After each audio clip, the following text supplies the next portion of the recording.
রাম মূর্তি করা ঠিক না, বন্ধ করে দেন। ধর্মকে নিয়ে শুধু ব্যবসা করতে চায়, তারা হলো ধর্ম ব্যবসায়ী। আমার একটা রিসোর্ট আছে, এই রিসোর্টটা হচ্ছে ডেইলি আমার 2 থেকে 3 লক্ষ টাকা ইনকাম হয়। 81 ফুট উচ্চতার বিশাল আকার রাম মূর্তি ভারতের অযোধ্যা বা অন্য কোনো হিন্দু অধ্যুষিত এলাকাতেও নয়। এই বিশাল আকার মূর্তি নির্মাণের কাজ চলছিল খোদ বাংলাদেশের গাইবান্ধার পলাশবাড়িতে, যেখানে খোদ ভারতেই এমন উচ্চতার রাম মূর্তির দেখা মেলা ভার। সেখানে মুসলিম সংখ্যাগরিষ্ঠ একটি দেশে এমন একটি মূর্তি নির্মাণের পেছনে আসল উদ্দেশ্য কী? এটা কি নিছকই কোনো ধর্মীয় ভক্তি, নাকি এর আড়ালে লুকিয়ে ছিল দুই দেশের মধ্যে একটি বড় ধরনের সাম্প্রদায়িক দাঙ্গা লাগানোর গভীর কোনো আন্তর্জাতিক ষড়যন্ত্র? দর্শক, আজ আপনাদের সামনে উন্মোচন করব এমন এক বহুরূপী প্রতারকের গা শিউরে ওঠা গল্প, যার ভণ্ডামি হার মানাবে সিনেমার রোমাঞ্চকর কোনো কাহিনীকেও। কখনো সে কট্টর হিন্দু হরিদাস চন্দ্র তরণী দাস, আবার কখনো বা ধর্ম বদলে হয়ে যায় পাক্কা মুসলমান তৌহিদ ইসলাম। কখনো সে সাধারণ এক এসি মেকানিক, আবার কখনো খোদ প্রধানমন্ত্রীর পরিবারের ভিআইপি প্রোটোকল অফিসার। কিভাবে এক সামান্য এসি মেকানিক কোটি কোটি টাকার মালিক হলো, কিভাবে সে প্রশাসন, রাজনীতিবিদ আর সাধারণ মানুষকে বোকা বানিয়ে গড়ে তুলল প্রতারণার এক বিশাল সাম্রাজ্য, আর কেনই বা সে হঠাৎ করে গাইবান্ধায় এই বিশাল রামমূর্তি বানাতে গেল?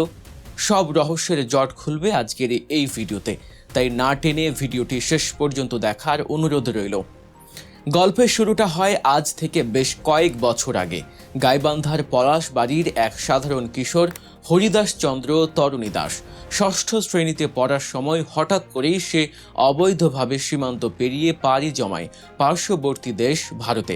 সেখানে আত্মীয়ের বাসায় আশ্রয় নিয়ে অত্যন্ত সুকৌশলে এতিমখানার ভুয়া সার্টিফিকেট জোগাড় করে। এরপর পড়াশোনা শেষ করে সে ইলেকট্রনিক্স এবং এসি মেরামতির উপর বিশেষ প্রশিক্ষণ নেয়। অনেকের মতে এই ভারতেই সে প্রতারণা এবং মগজ ধোলাইয়ের বিশেষ পাঠ পেয়েছিল, যার বাস্তব প্রয়োগ সে করেছে বাংলাদেশে ফিরে। 2010 সালে ভারত থেকে ফিরে আসে হরিদাস। এরপর রাজধানীর উত্তরায় শুরু করে পুরনো এসি কেনা বেচা এবং মেকানিকের কাজ। কিন্তু সাধারণ মেকানিকের জীবনে তার মন ভরেনি। তার মাথায় ঘুরপাক খাচ্ছিল শর্টকাটে কোটিপতি হওয়ার নেশা। শুরু হয় তার বহুরূপী জীবনের আসল খেলা। 2018 সালে সে এক সবজি বিক্রেতার মেয়েকে বিয়ে করে এবং 2019 সালে হঠাৎ করেই ধর্ম পরিবর্তন করে। হিন্দু হরিদাস চন্দ্র রাতারাতি বনে যায় মুসলমান তৌহিদ ইসলাম। এই ধর্মান্তর কোনো আধ্যাত্মিক বিশ্বাস থেকে ছিল না, এটি ছিল তার প্রতারণার জাল বিস্তারের প্রথম ধাপ। মুসলিম নাম ধারণ করার পর সে নিজেকে পরিচয় দিতে শুরু করে তৎকালীন প্রধানমন্ত্রীর পরিবারের একজন প্রভাবশালী প্রোটোকল অফিসার হিসেবে। সাধারণ মানুষকে বোকা বানাতে সে দামি গাড়ি হাঁকিয়ে চলত, পরতো অত্যন্ত চকচকে ও দামি পোশাক। মানুষকে বিশ্বাস করানোর জন্য সে তৎকালীন প্রধানমন্ত্রীর সাথে নিজের ছবি এডিট করে বানাতো।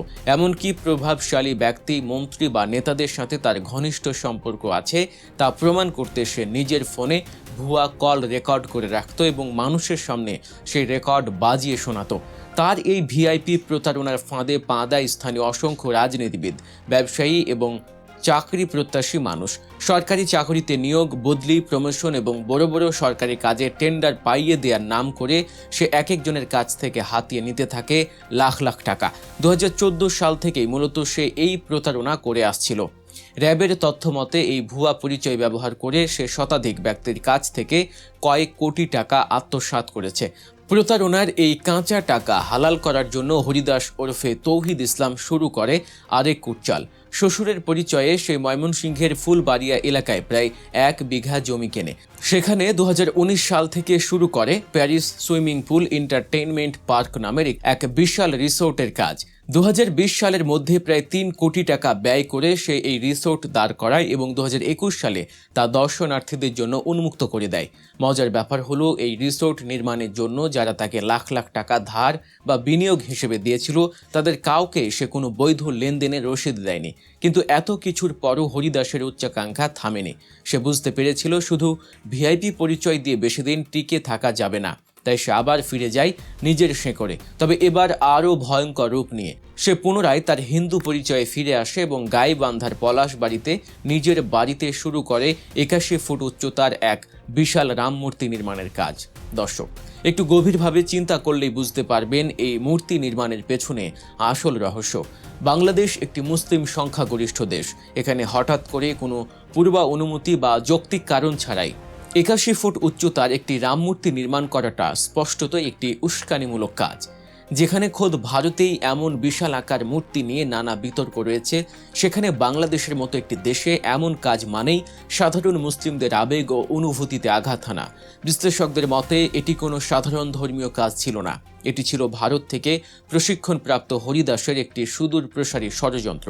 সে চেয়েছিল এমন একটি স্পর্শকাতর বিষয় নিয়ে দেশে একটি বড় ধরনের হিন্দু মুসলিম দাঙ্গা বা সাম্প্রদায়িক সম্প্রীতি বিনষ্টের ঘটনা ঘটাতে, যার ফলে দেশের আইন শৃঙ্খলা পরিস্থিতির চরম অবনতি ঘটে। একই সাথে এই মূর্তি নির্মাণের নামে সে একটি সংঘবদ্ধ হুন্ডি চক্র পরিচালনা করছিল। ভগবান রামের মন্দির উন্নয়নে দান ও সহায়তা করুন লেখা ব্যানার টাঙ্গিয়ে সে দেশি বিদেশি বিভিন্ন উৎস থেকে অবৈধভাবে কোটি কোটি টাকা সংগ্রহ করছিল। অবশেষে এই বহুরূপী মাস্টার মাইন্ডের শেষ রক্ষা হয়নি। ভিআইপি পরিচয়ে প্রতারণার দায়ে 2022 সালের নভেম্বরে র্যাবের হাতে একবার গ্রেফতার হয়েছিল হরিদাস এবং তার এক সহযোগী, কিন্তু সেবার জামিনে বেরিয়ে এসে সে আবারও শুরু করে তার পুরনো ধান্দা। তবে এবার আর পার পায়নি। সাম্প্রতিক সময়ে তার এই বিশাল রামমূর্তি নির্মাণ এবং এর আড়ালে বিপুল পরিমাণ অর্থের অবৈধ লেনদেনের বিষয়টি প্রশাসনের নজরে আসে। পুলিশের ক্রিমিনাল ইনভেস্টিগেশন ডিপার্টমেন্ট বা সিআইডি দীর্ঘ অনুসন্ধান শেষে তার বিরুদ্ধে মানি লন্ডারিং বা অর্থ পাচারের অকাট্য প্রমাণ পায়। গত 12 জুলাই রবিবার গভীর রাতে সিআইডির অর্গানাইজ ক্রাইম ইউনিট ঢাকার উত্তরা পশ্চিম থানায় হরিদাসের বিরুদ্ধে মানি লন্ডারিং প্রতিরোধ আইনে একটি মামলা দায়ের করে। এরপর পলাশবাড়ি থানা পুলিশের সহায়তায় গভীর রাতে সেই রামমূর্তির মন্দির এলাকা থেকেই গ্রেফতার করা হয় এই প্রতারক হরিদাসকে। সিআইডি তদন্তে বেরিয়ে এসেছে চোখ কপালে তোলার মতো সব তথ্য। 2020 সালের 1 জানুয়ারি থেকে 2024 সালের 30 জুন পর্যন্ত হরিদাস এবং তার সহযোগীরা মিলে একটি বিশাল হুন্ডি চক্র পরিচালনা করছিল।